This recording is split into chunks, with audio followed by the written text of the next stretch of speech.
Fresh Morning. Fresh Morning. Vous êtes sur les 104.5 Urban FM, la station urbaine. On retrouve Mosley pour parler de politique. Je suis sûr qu'on va parler des sénatoriales. Oui, on va parler des sénatoriales pour cette chronique de ce matin parce qu'il faut savoir que nous sommes de plus en plus, nous allons de plus en plus vers la mise en place du bureau du Sénat et évidemment, on est en train de vivre un certain nombre de situations qui sont en rapport avec la capacité de la Cour constitutionnelle à vider le contentieux et cela a été déjà fait parce que aux informations, vous savez que en début du mois, il y a eu l'organisation, du moins le 30 janvier et le 6 février, il y a eu l'organisation du premier et du second tour des sénatoriales qui avait pour ambition de pouvoir doter notre pays d'une nouvelle législature au sein de l'hémicycle du palais Omar Bongo Ondimba, pour pouvoir donner la possibilité au Parlement de pouvoir être dans les règles avec ces deux chambres composées aussi bien des sénateurs que des députés.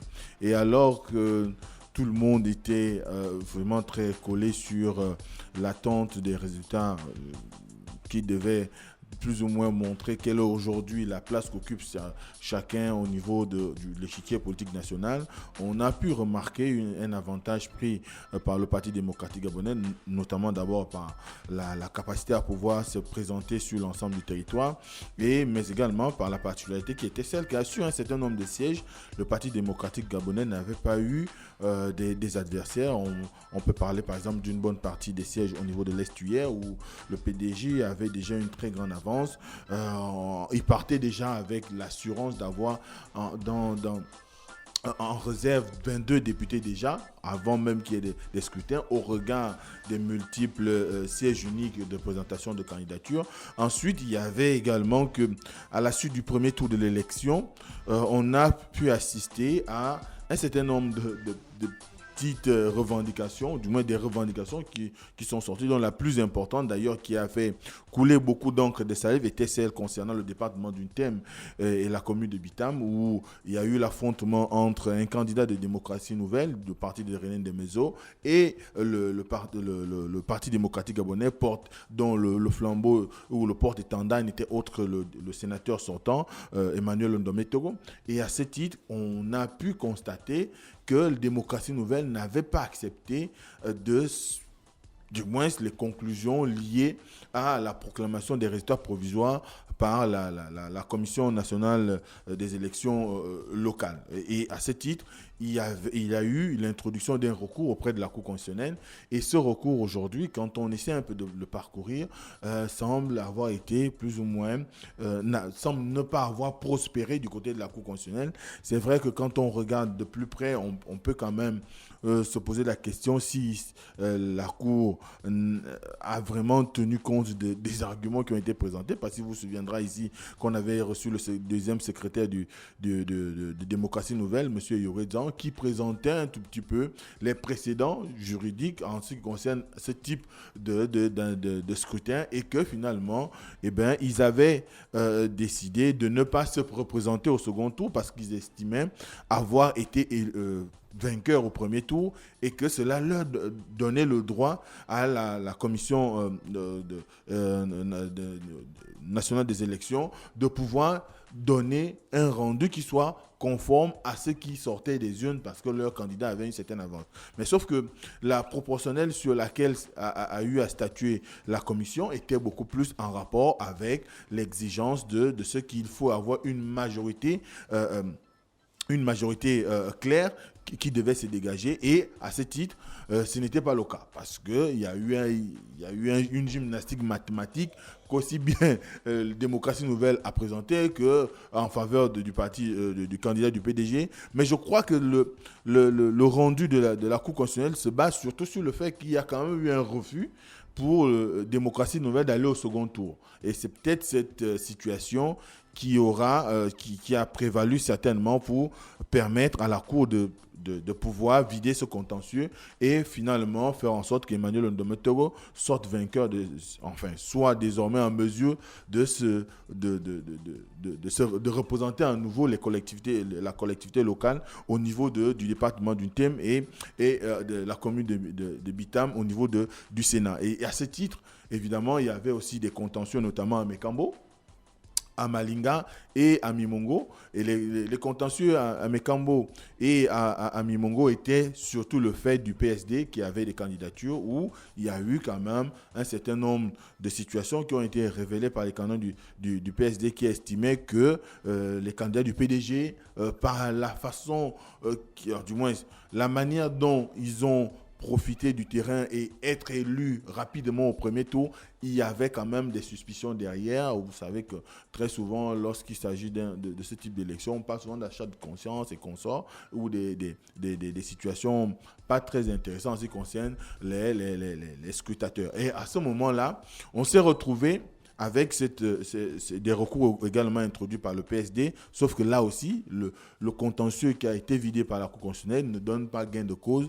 aux plaignants. Ensuite, il y a celui qui avait à Malinga, lui, il opposait les démocrates, qui ont déjà d'ailleurs une bonne représentation au niveau du Sénat, des démocrates de Guizumba Nama, et qui évidemment s'opposait au Parti démocratique gabonais parce que c'est le candidat du Parti démocratique gabonais qui avait introduit le recours. Malheureusement, du moins de par les arguments qui ont été présentés par les uns des autres, il n'a pas eu gain de cause comme tout le reste des contentieux qui ont été présentés. Donc, on peut dire qu'on va avoir désormais la possibilité de pouvoir suivre l'actualité qui devrait nous conduire non seulement à la proclamation des résultats officiels, notamment par la Cour constitutionnelle, mais également à la nomination des 15 sénateurs qui revient au chef de l'État. Donc certainement d'ici dimanche on aura, parce qu'il faut savoir que selon l'organisation constitutionnelle, il y aura la rentrée solennelle du Parlement le 1er mars. Donc, le 1er mars, c'est lundi. Ouais, c'est lundi. Voilà, c'est lundi. Et d'ici lundi, on doit pouvoir avoir au niveau du Sénat non seulement la proclamation des résultats par la Cour constitutionnelle et la nomination des 15 sénateurs pour compléter l'effectif. Ensuite, il devrait y avoir également l'élection pour occuper le plateau, le plateau du Sénat. Donc,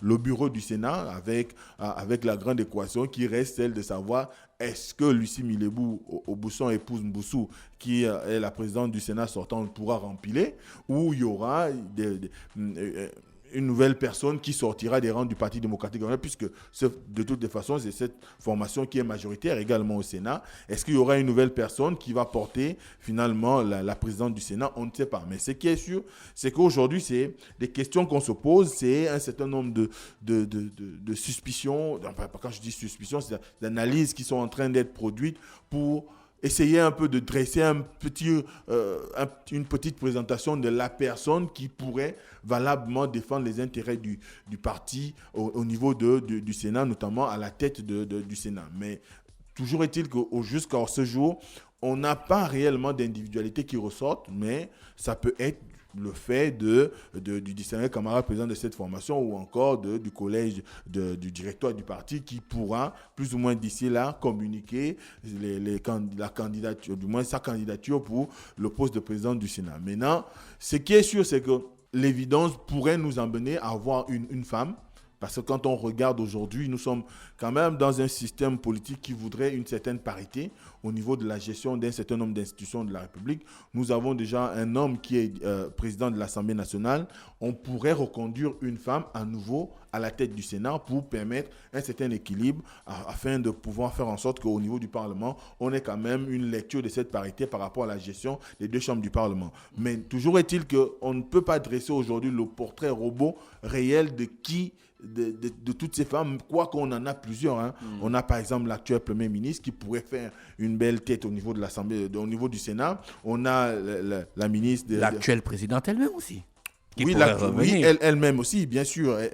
Elle présente quand même un profil assez intéressant puisqu'elle a su, encore une fois, gérer la 4e législature, puisque nous allons à la 5e législature.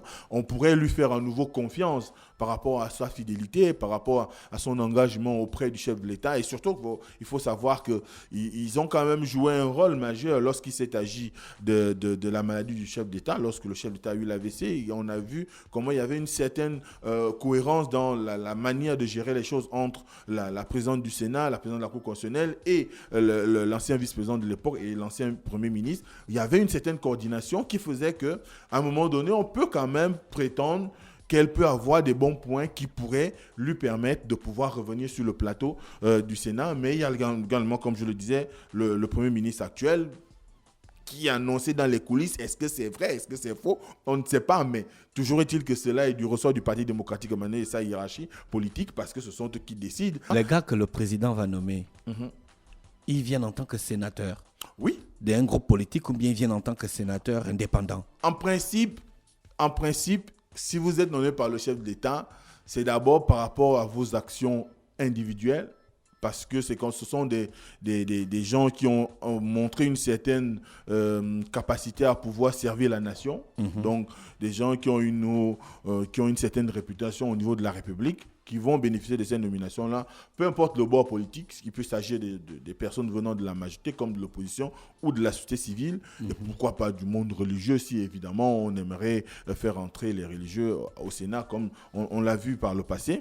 Mais toujours est-il qu'aujourd'hui, ceux qui vont être nommés, ce sont des gens qui, de prime abord, n'ont pas d'étiquette réelle. Parce que l'étiquette réelle sous-entendrait que vous êtes allé concourir et que vous avez été investi par un parti. Là, c'est parce que le chef de l'État estime que vous répondez à un certain nombre de critères qui rentrent en ligne de compte par rapport au texte en vigueur et qui vous permet de pouvoir...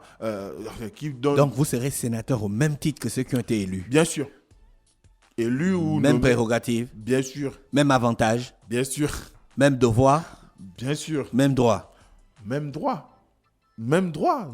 Sauf que ceux qui vont être nommés pourraient avoir la difficulté de pouvoir prétendre être les représentants d'un siège X ou Y, comme le feraient les 52 Mais autres. ils pourront défendre certaines causes. Et ils pourront défendre un certain nombre de dossiers, ils pourront défendre un certain nombre d'idées qui pourraient être soumises à leur appréciation au niveau du Sénat. Ils pourront être là pour défendre les collectivités ou défendre la politique nationale en général. Pourquoi pas prendre en compte un certain nombre d'aspects. Par exemple, aujourd'hui, on a besoin qu'il y ait des gens de la société civile pour qu'ils défendent, par exemple, la question de la protection de l'environnement dans notre pays, la question de l'accès à une information équilibrée, donc les droits de l'homme, par exemple. Donc, on peut avoir un foisonnement de membres de la société civile qui viendraient défendre une cause peut-être commune ou individuellement, chacun en fonction de ses aptitudes pourrait produire un certain nombre de choses qui pourraient plus ou moins attirer l'attention au niveau du Sénat. Donc, mais n'empêche qu'en réalité, ils ne devraient pas avoir d'étiquette, selon moi, parce qu'ils sont quand même nommés par le président. Mais je crois qu'après, vous savez comment ça se passe chez nous.